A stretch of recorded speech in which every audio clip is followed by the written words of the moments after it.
Welcome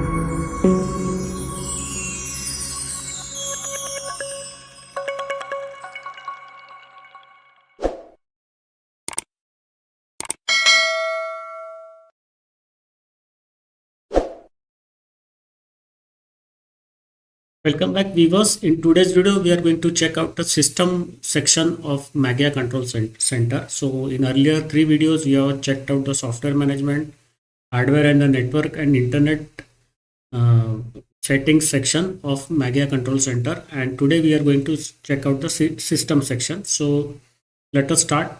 So, first section is to manage your system services. So, in the authentication, you can change the different authentications. You can configure the different authentication. For example, the LDAP. So this is required for the domain configuration. Kerberos is there. So you can add the Kerberos security or Kerberos authentication to work along with your LDAP. And this is required for the Active Directory server. Then in Windows domain, you can use the Windows bind service to attach your system with the Windows domain. NIS is there, so you can run a group of computers in the same network information service domain with a common password and group file. So basically, you will have a multiple computers running in the same network information service. So the user password and the group file will be same, and you can use this to configure the this authentication and information that user tells in a local file, and you can use that in multiple purposes. So that is saving your user information and authentication in a local file, and then using that local file to authenticate with other services. So this is the use of this section. So now let us check out the management system services by enabling or disabling the services. You can see here right now by default, these are the services that are enabled by default. For example, ACPID, that is the ACPI daemon is running. It is running since the system booted up. ATD is there, cron D is there, so it is a scheduler. Then you have got DM red activation, so that is running. Rest of this all services are not running, but you can run them. For example, if you want, you can start the CPU power on boot. So every time you boot, the CPU power will start. So let us do that. This is how it's very easy. This is how you can start the services and daemons. You can stop the services and daemon. Then manage, add and remove fonts.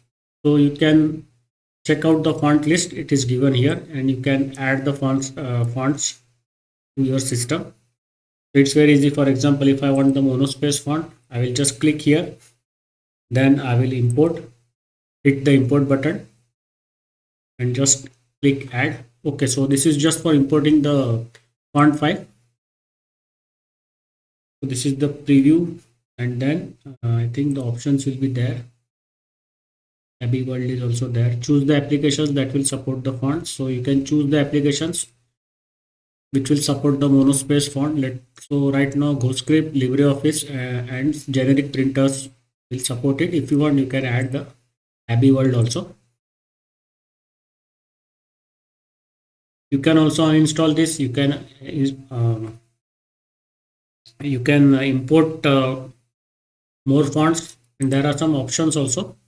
So which applications will support that particular font, and if you want, you can also get the Windows font. For example, if I click here, it will search for the Windows font in the repos, and if they are available, it will be installed. So right now the Windows fonts are not available because they are proprietary, so that's why they are not available. Only some of the free Windows font will be available, and this is the font families that is available on the system, and there are different four styles for the each font. You can see here some of the fonts only come with one style.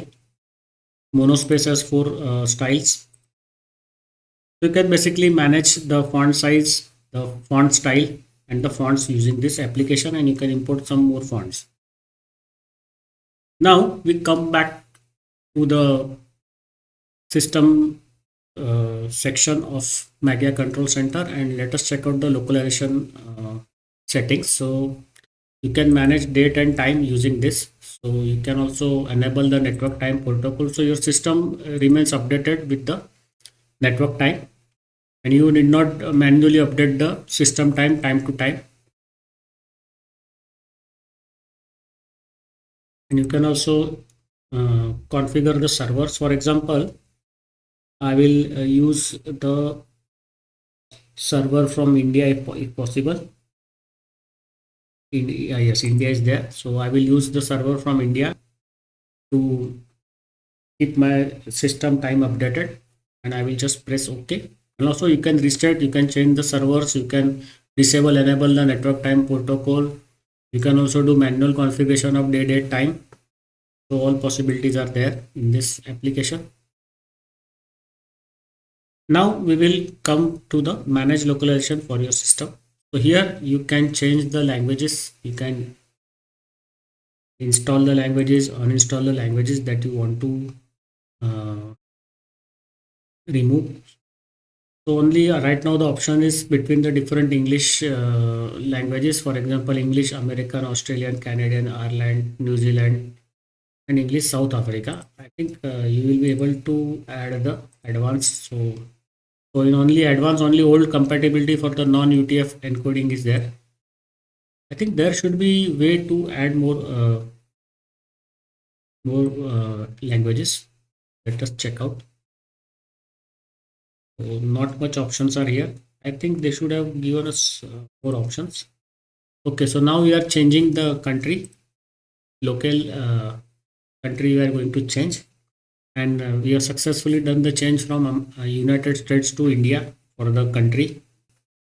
Okay, so now let us go over and check out the system logs in the administration tools. Administration of system log requires the package system log daemon to be installed. So we will say okay. It will be installed in just a few seconds.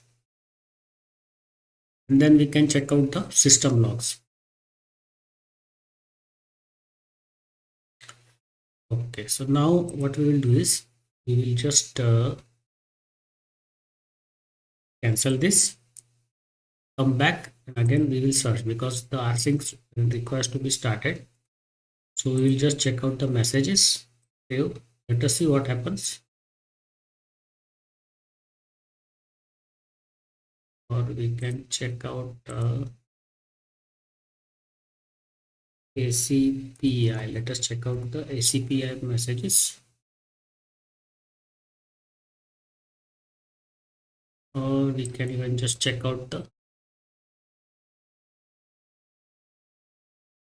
we can check out the messages, system messages.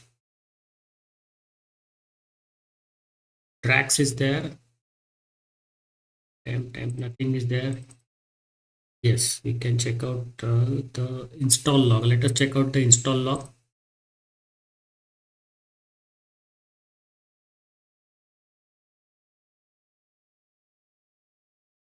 Zero bytes.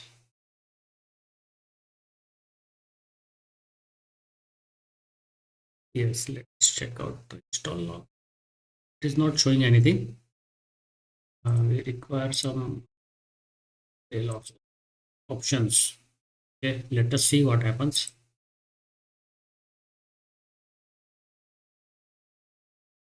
It is not working, so I think we will require more research on this, why it is not working. You can see there is some error is there.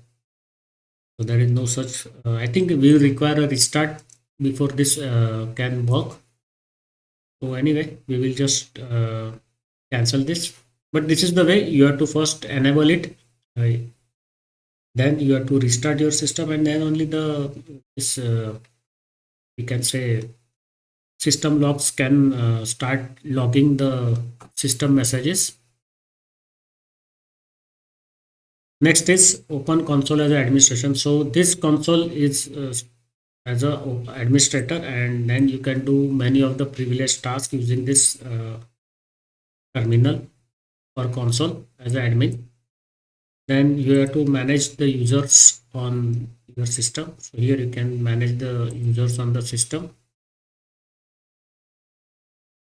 and you can also change, edit, add the user to different groups. For example, let me add myself to the audio group. It's very simple. The user is now added to the audio group. You can see here, so it is added to the audio group. So you can add yourself to all these different groups available here. Okay, so now we will go over to import Windows TM documents and settings. So you can import the Windows documents and settings into your Mageia system. It will allow two different migration methods. You can import all documents and settings by copying them from Windows to your home directory or share them between the both operating systems. So if you got a maybe dual boot, you can do this, or you can import them from other system. So for that you will require to use this application to import Windows documents and settings. So this is very handy for the users migrating from the Windows to Mageia. So no installation is, so if there is installation on your hard disk, there is Windows, then this will work. Otherwise it will not work. And maybe network also we can pull. I don't know, I have not used this, but it is possibility is there. So you can pull the Windows setting from the other network node. So you are about to install the following software packages on your computer. Direct snapshot. So we will install it.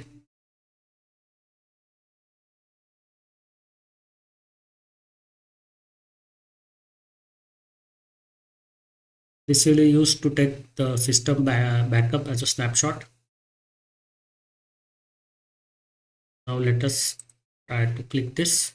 Yes.